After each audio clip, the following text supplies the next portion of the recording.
Thank you. Our next speaker is based in New York, and he's going to talk about his new book called A Better Life, 100 Atheists Speak Out on Joy and Meaning in a World Without God. Please welcome Chris Johnston.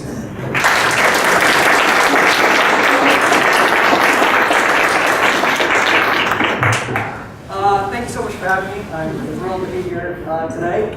I hope I have as much enthusiasm as Dan. No, that's kind of difficult. I'm here to talk about my book, A Better Life, 100 Atheists Speak Out on Joy and Meaning in a World Without God. So, I'm also currently working on the film version of this book as well, which should come out in probably late November or so. So, before I start on talking about the actual book, I just want to mention something. One of my favorite movies is a film directed by Richard Attenborough, who just passed away a couple days ago. It's called Shadowlands. It's about C.S. Lewis. I know atheists talking about favorite movie about C.S. Lewis. How could that be? It's actually about him in his later life and falling in love with the divorcee, and it makes me cry every time. But one scene that always stuck out to me is where Lewis, played by Anthony Hopkins, is talking about the problem of evil and why bad things happen. Check it out.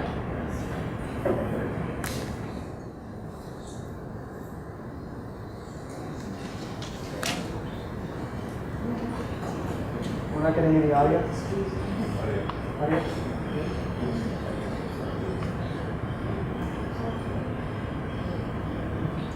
A column of young Royal Marine cadets. Okay, here we go.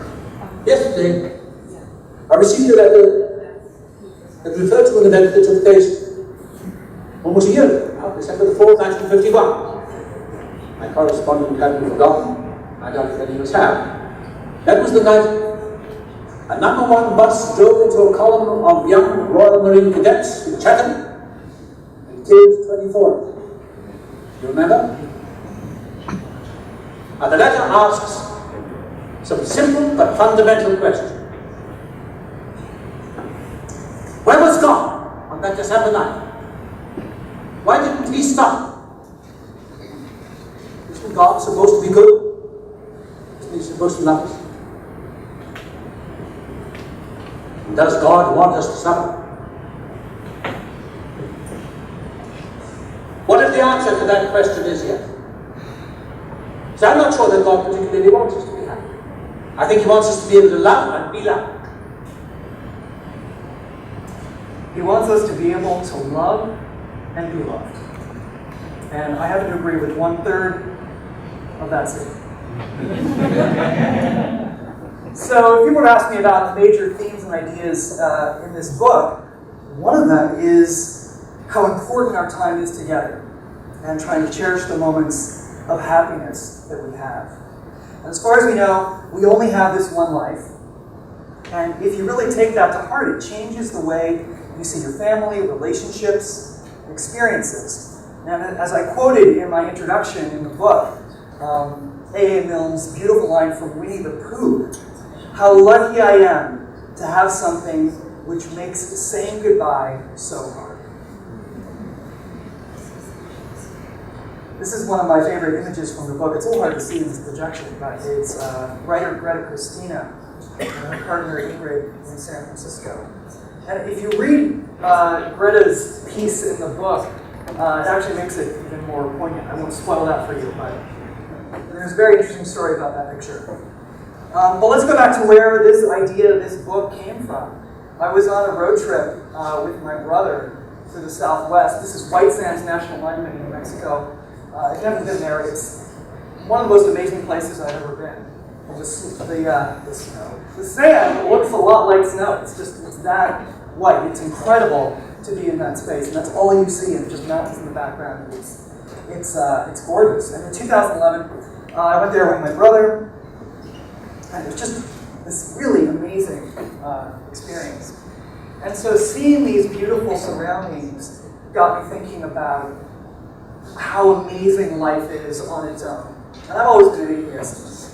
And I was taking tons of pictures, as you can see. And my brother said to me, you really should do a photography book. And I said, well, there's so many photography books out there, nobody knows who I am, nobody cares. And he says, well, you just have to think of a way and make it different. And so these ideas of purpose and meaning, joy and beauty of nature, all without God, came to my mind. And I thought, what if we put these things together? What if we put atheism and art together?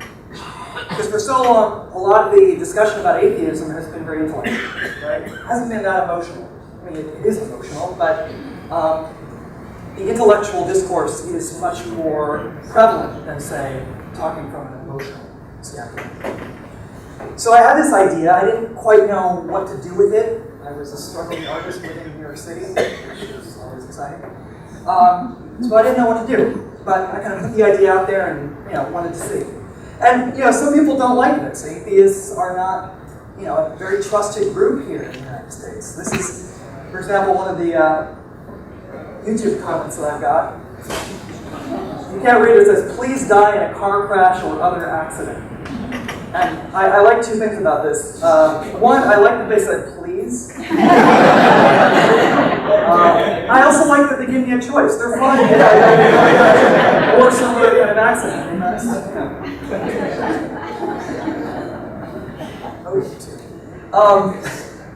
other reactions are really great. I mean, I got an email from a service member in Iraq, a lovely email saying, I'm an atheist. And sent me this picture. I also get another interesting email. For those of you who can't read it, I'm a 6-year-old still in the closet atheist. I have to be due to my very conservative, narrow-minded Western Pennsylvania. Life makes more sense now. I can live for now and enjoy my life, not suffer now, so that I don't burn for eternity. Losing my religion has been such a refreshing change. I'm anxious for your book to be published, though I'll have to hide it under my bed so my wife I love that. It makes me sad, but So, anyway, back to the book. So I had this idea. I wanted to make this book. I wanted to do art book, a big coffee table, giant book with big pictures about atheism. But these things are really expensive. I had no idea how to do this. I didn't have any money. How was I going to get this done? Well, I found Kickstarter, which I'm sure most of you know. Kickstarter is a crowdfunding site. Started a couple of years ago. So I thought, aha, this is the missing piece of the puzzle. This is how I can get people on board and fund this project. So I started a 2-month-long Kickstarter campaign. This is the graph of the funding. So it's the most stressful 2 months of my life, I'll say that. So going. Oh my God, it's not going to work. Oh no, and then you can see like the day before it ends. Momentum caught on. People started blogging, Facebook, Twitter, all that stuff, all that fun new social media that the kids do. So I did it, and I raised the money to do this project, and I was off. And so I traveled around the United States, Canada, and the UK, among other countries, meeting 100 atheists from all different walks of life, backgrounds, professions, things like that. Traveled, did a lot of flying. Went to some really amazing cities, both overseas and, of course, in the US.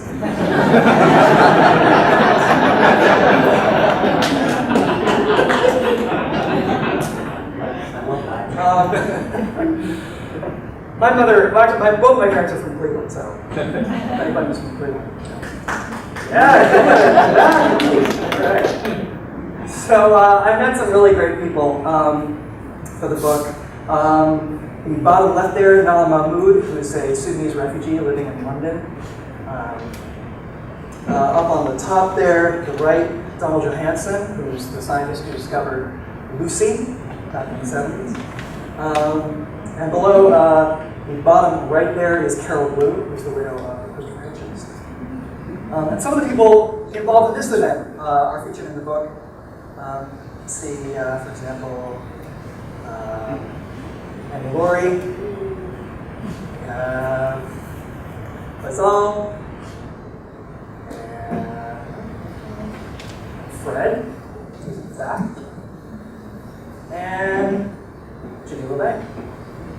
And one of the most common questions I get about this book is, how did you find these people? How did you just, look up a giant list of atheists? Went to my atheist phone book? Various different ways is basically the answer to that question. Some might have already read the works before, knew that, like Dawkins or Steve Pinker, just known to me. Others were happened to be friends of mine, people I already knew. And other people I kind of found in more interesting ways. One day I was at a friend's house in New York. We were watching 60 Minutes on TV, on TiVo. And I saw this particular clip.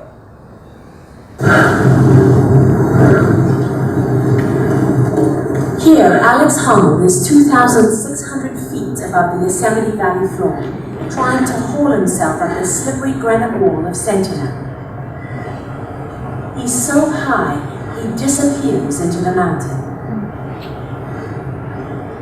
Alex moves seamlessly across a section of flaky, unstable rock, pausing to dry a sweaty hand in his bag of chalk.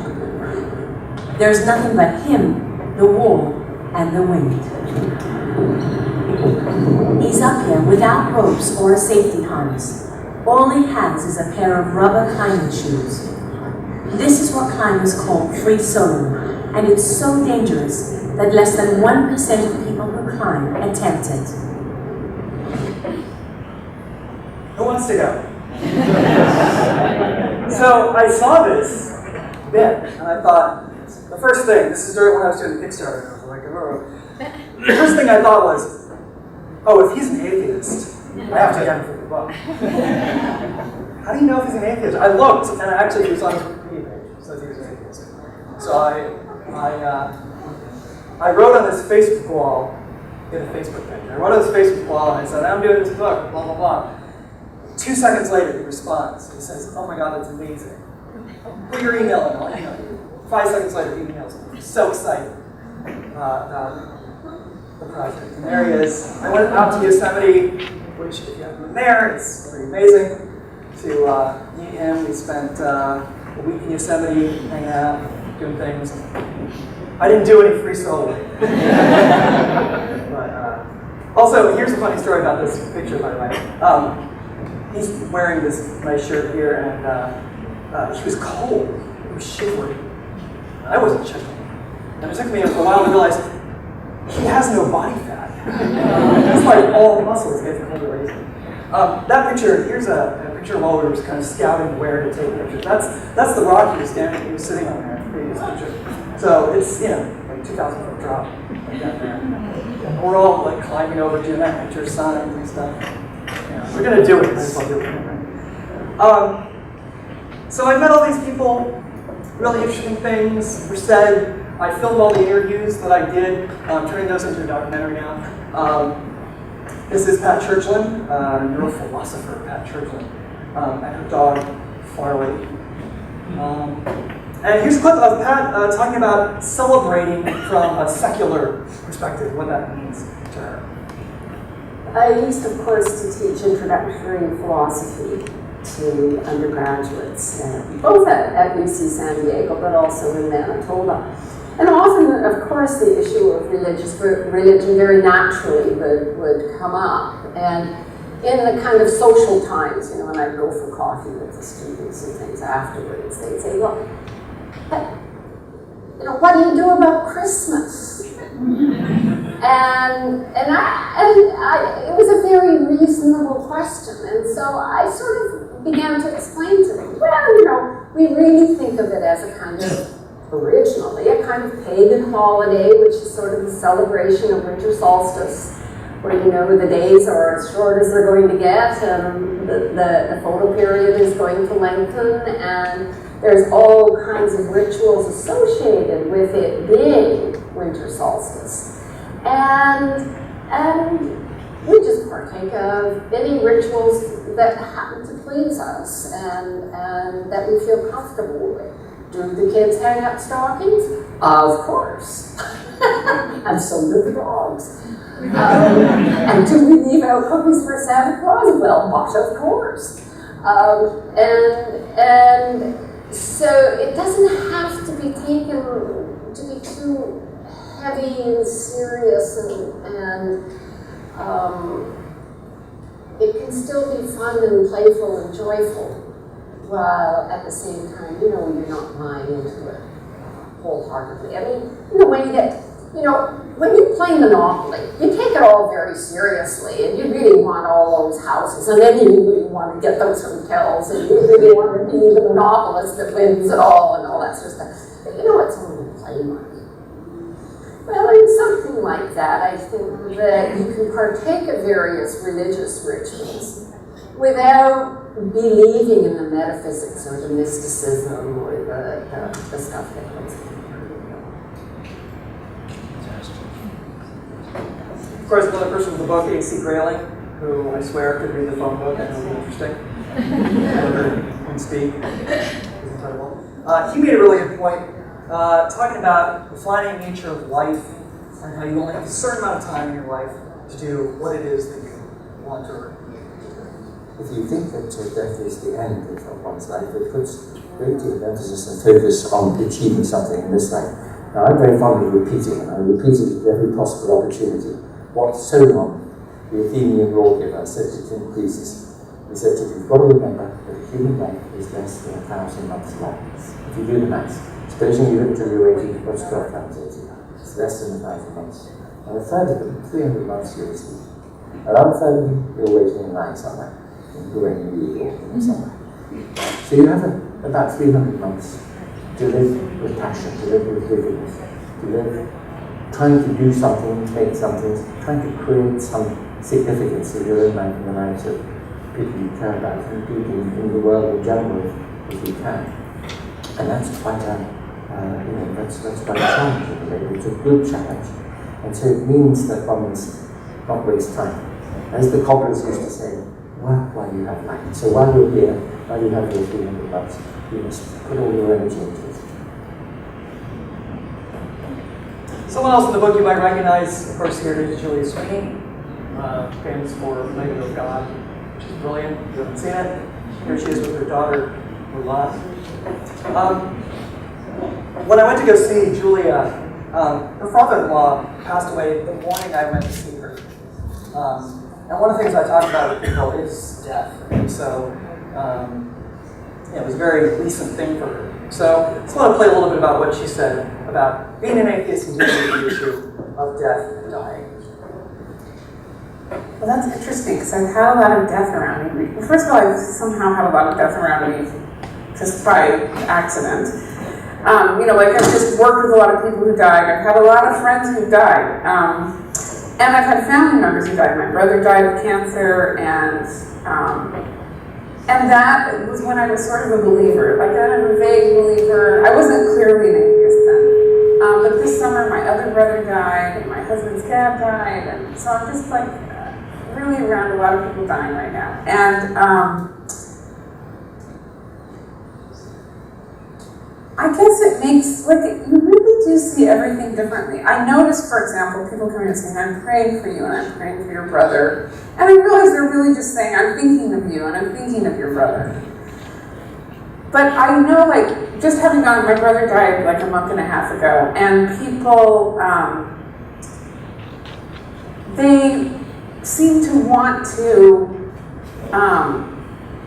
they would go to church and say a prayer for my brother, but not necessarily go do something for him before he died. So for me, I understand that if what helps you think about somebody who's about to die is to go into a church and just meditate on that person for yourself. That makes a lot of sense. But it doesn't make a lot of sense to the person who's dying. Really, you need to be with the person who's dying. So that changed my attitude about being around people who are dying. I really think of people like flowers in a big field of wildflowers, and they bloom and then they die. And so just that view of people makes it really poignant for me. It's actually much more profound death to me than it was before. If you really think somebody's going to die and then go off somewhere else, that's a very different point of view than if you think the universe produced this person who lived for this many years and had this many experiences, and now they're going away, and the universe is continuing on. I mean, that's just a very different view of it. And to me, it makes it very poignant and very meaningful and really emotional.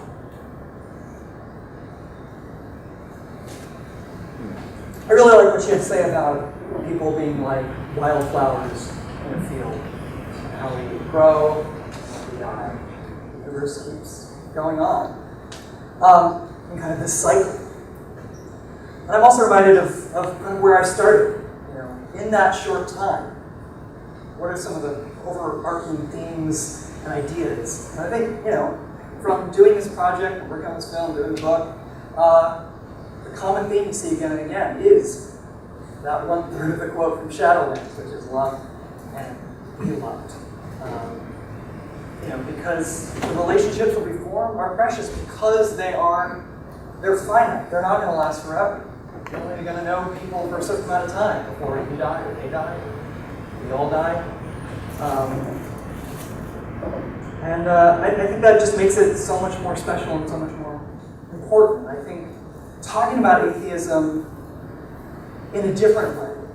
I mean, I think all the intellectual arguments are fantastic and wonderful. I love all the books, and they're great. Also, it's important to talk from an emotional standpoint, understand other people, and really talk about these big issues, because they are very important. So, thank you very much.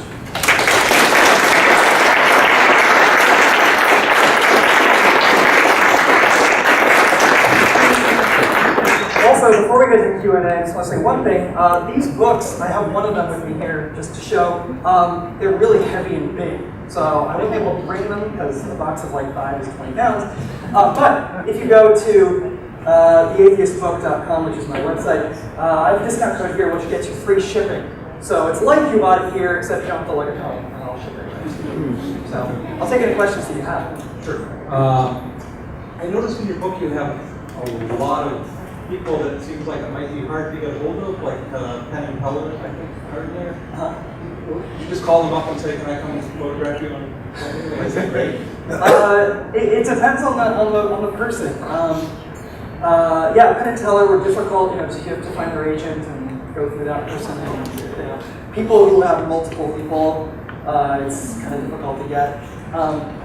James Watson was really funny because I emailed somebody at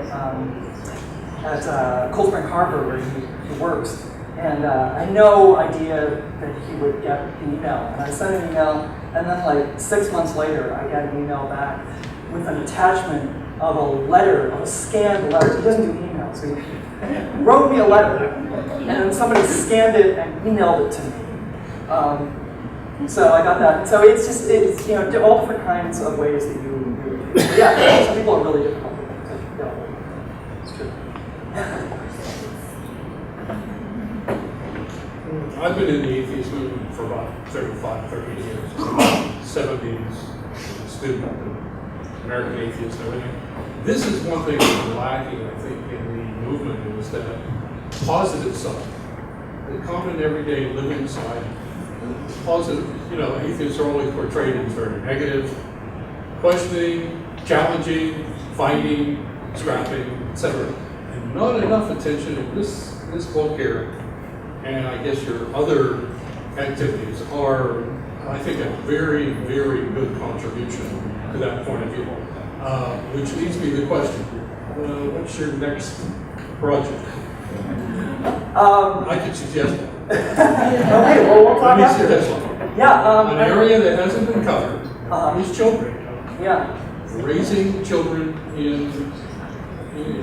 with a skeptical point of view, which I've raised 2 daughters. And you can't always get a guarantee out of that, just like the religious folks that do the raising of children.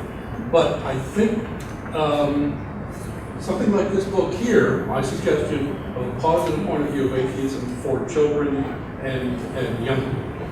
Thank you. Yeah. What are your projects? Or is it too secret? Well, my project right now, I'm just working on getting the book out there, and also working on the documentary, which should come out soon. The children thing is a great idea. I know there's a talk about that at some point.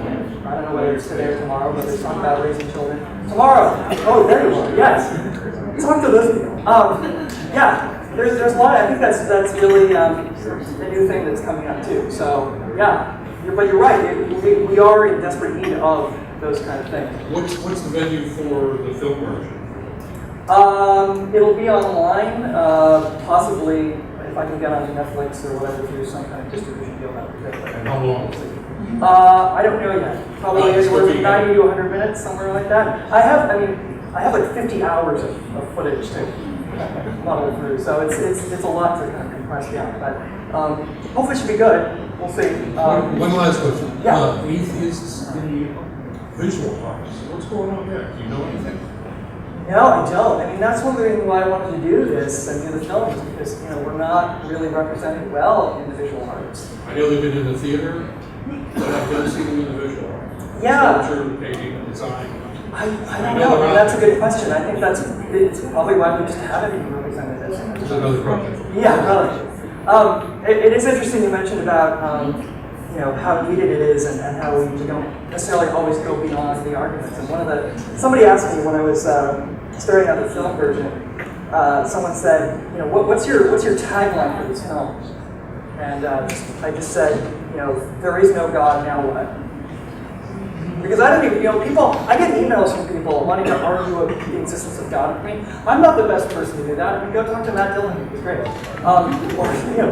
There's so many other people who are much better equipped at dealing with those questions. And so I just don't reply to these people because I don't, if you're going to have that conversation with me, that's not a conversation I want to have. Because number one, I'm not good at it. Number two, frankly, I just don't care. I want to talk about this. I want to talk about the fact that there is no God. Okay, what does that mean? What do we do? How do we live our lives? That's the kind of stuff that really is important to me and makes me happy, and all those things about this being the only life you have, really important. So, thank you so much.